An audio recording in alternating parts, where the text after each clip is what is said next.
Wow, wow, wow, wow, wow. So you've just been listening to this pedal, and it is a pedal. I know it's about the size of my head and just as chunky as all. No, seriously, this experience of playing this pedal has been just incredible. This is the 1987 pedal by RedStuff Amplification. You know what? This is just an incredible piece of kit. Firstly, you know, look at the way it looks.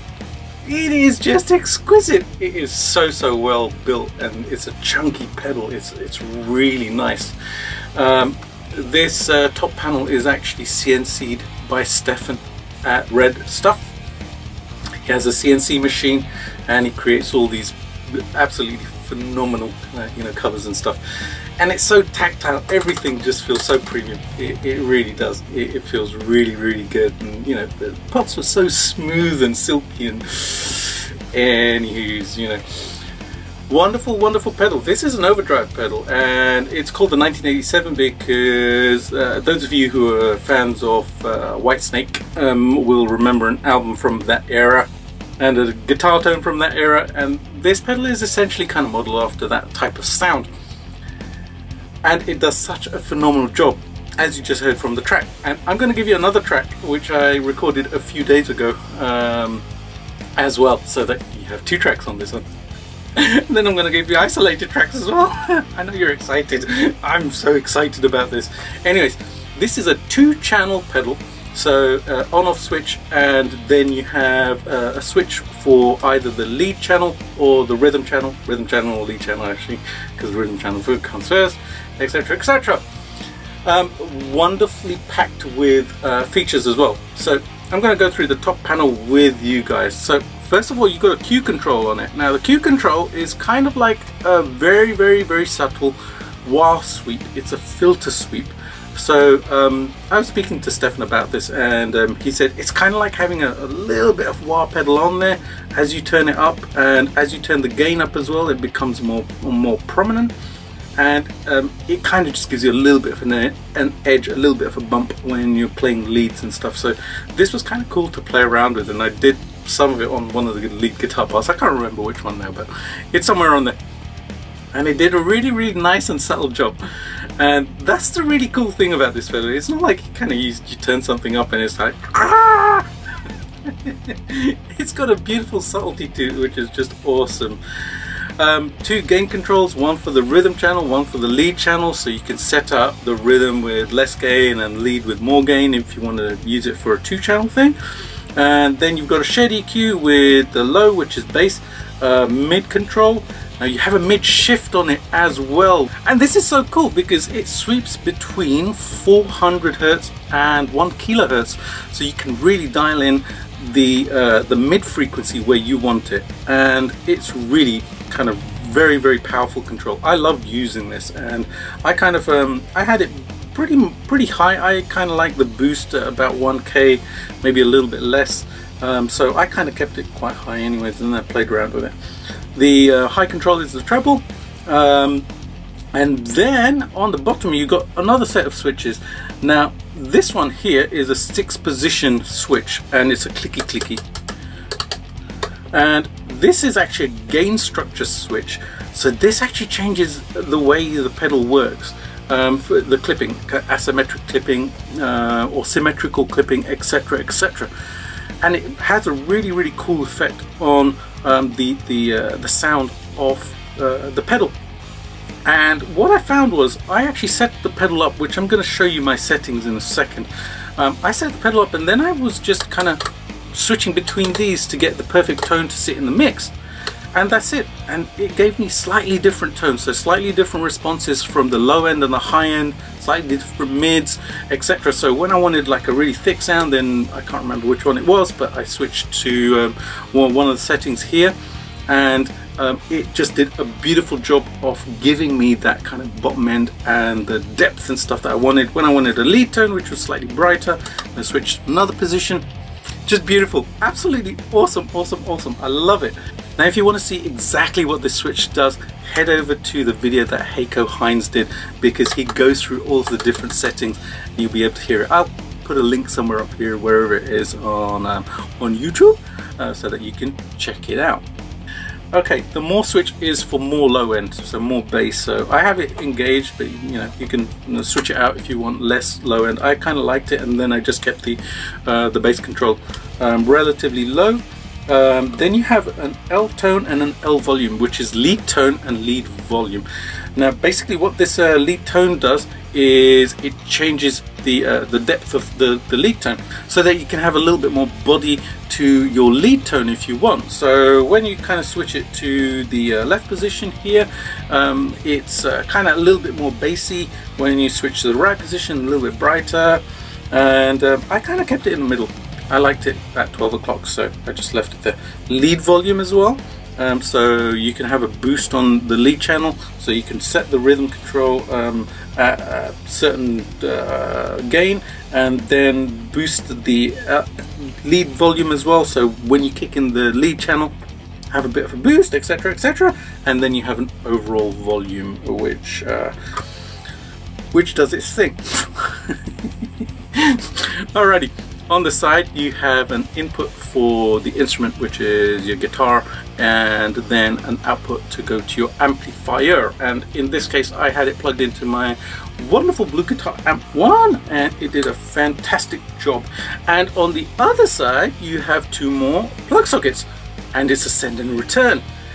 Yep, this has an effects loop built in as well, which is awesome. It is very, very, very cool. Now the effects loop is just on the lead channel, so you could set it up with, let's say, a delay pedal or reverb pedal, whatever you want, on your lead channel, and when you switch to your rhythm channel it's completely clean. You don't have the effects, so you have that really, really tight sound and stuff, which is fantastic. Really, really nice touch. Now this runs on 18 volts and 100 milliamps, which it says there. So you'll need an 18 volt power supply to run this. I really, really, really love playing this pedal. I seriously did. Now this is different from the other pedals which you've seen me play. You guys know which ones I am referring to, the ones that I use all the time. But you know what? This was awesome because it had a different sound, a different vibe. I really liked how tight the response was on this pedal. It was just exquisite, absolutely phenomenal response. It was so controlled. It had that kind of spiky high end that the M style amps have. It had so much kind of presence and stuff. It just sat really well in the mix. So last week the pedal arrived, and I unboxed it, had a quick look, and then the next morning I plugged it in, and literally 10 minutes later I had written a track, and that's the one I'm going to show you in a second. And then the isolated tracks of the first track that I showed you. But literally 10 minutes later I'm writing a track. And that inspired me. This thing inspired me. It just had that awesome tone, and kind of I did a little bit of a George Lynchy type of thing, which you'll hear in a second, and it just sounded really, really great. I completely love this pedal, and you know what? I am going to be placing an order for one of these. I'm going to kind of, I've already been speaking to Stefan about this, so we're going to do something else. I'm saying, yeah! Now, this pedal retails at 399 euros. And you know what? I think it is so worth it because it is just such an exquisitely built piece of gear. The tone, hey, you heard the track. It just does so well with all of the guitars that I used on that. Obviously my Kai Pro guitars with the Sir pickups just worked wonderfully for that, hard rock tone. But also when I plugged in my Telecaster, wow, the low gain tones with the Telecaster, they were just exquisite, absolutely amazing. Really, really rich tones that I got, and it really brought out the character of the Telecaster as well, which is the sign of a really, really good overdrive pedal. Now I have literally a box of overdrive pedals in my other room over there, and I only use a handful of pedals now, and the ones that I use regularly. When I get my version of this, I'm going to be using that regularly as well. It is such a wonderful pedal. head over to the RedStuff website to check out the stuff that Stefan does, because he is a genius. Seriously, it's such a cool pedal. Love it. Alright guys, this has been such a pleasure to do. I have been Jay. This has been the RedStuff 1987 pedal. I'm going to give you another track now. Yeah, and some of you might have seen it, but hey, I'm going to give it to you anyways. Then I'm going to give you the isolated tracks from the first track that I did. Have a wonderful day guys. If you haven't subscribed already, please do hit the subscribe button and the bell notification so that you know when the new videos come out. And you can also join me on Patreon as well. The links are all in the description box below. Have a wonderful, wonderful and inspiring day, and write some music. Check this guy out. Check this thing out. I am gonna go play it some more. Yeah! See you later.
Okay, one more thing. I'm going to show you how I set this pedal up, and you know, this was to answer a question which John Weiss had.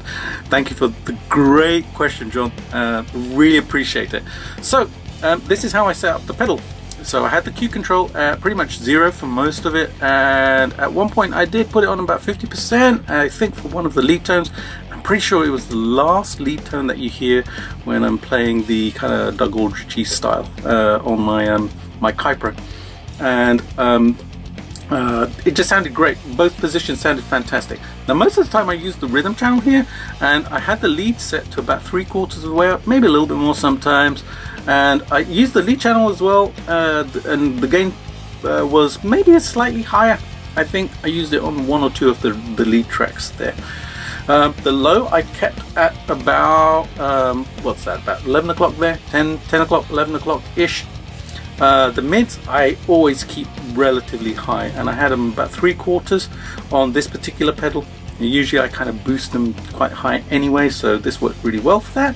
The mid shift I had, like I mentioned earlier, between kind of, you know, about 3/4 and full.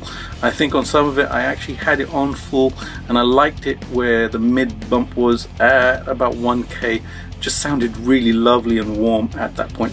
Really liked the tone when it was like that. And the high control, I kind of switched between about 2 o'clock and about 12 o'clock, you know, depending on how bright the guitar was. So when I used my guitar with the Thornbucker pickups in it, then I rolled off some of the high end because that's quite bright sounding pickup. But when I used the other Kypro, which has Doug Aldrich pickups in it, I boosted it a little bit and it sounded wonderful. The lead tone and level I kind of kept at about 12 o'clock because, you know, I didn't need a lead boost or anything, and the overall volume 12 o'clock. And then what I did was I actually used the structure switch in various positions. I can't remember which ones because I literally was just using my ears to kind of, you know, see which one fit that particular point when I was recording. I think I was going between B and E or F. But all of them sound really, really good. And like I said, Heiko Hines has a really great video where he shows this pedal, and Heiko actually helped develop this because he had the idea for the pedal along with Stefan, and he knows the pedal really well. So go and check out that video because it is very cool, because he plays some Whitesnake stuff with this and it just sounds awesome. Anyways, then I just used this to actually kind of, you know, dial in the exact tone that I needed for whatever part I was doing.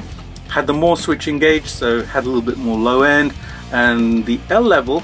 Now this switch here, I can't remember if I mentioned what it does, but it basically just changes the effects loop level. So you can have a little bit more effects loop or a little bit less depending on your effect. So that was going through my Blue Guitar Amp 1, and then my Blue Guitar Amp 1's direct out was going into my interface, into Cubase, and in Cubase I was using some Celestion Lynchback cabinet impulse responses as my virtual cabs. There you go guys, there are my settings for this wonderful pedal.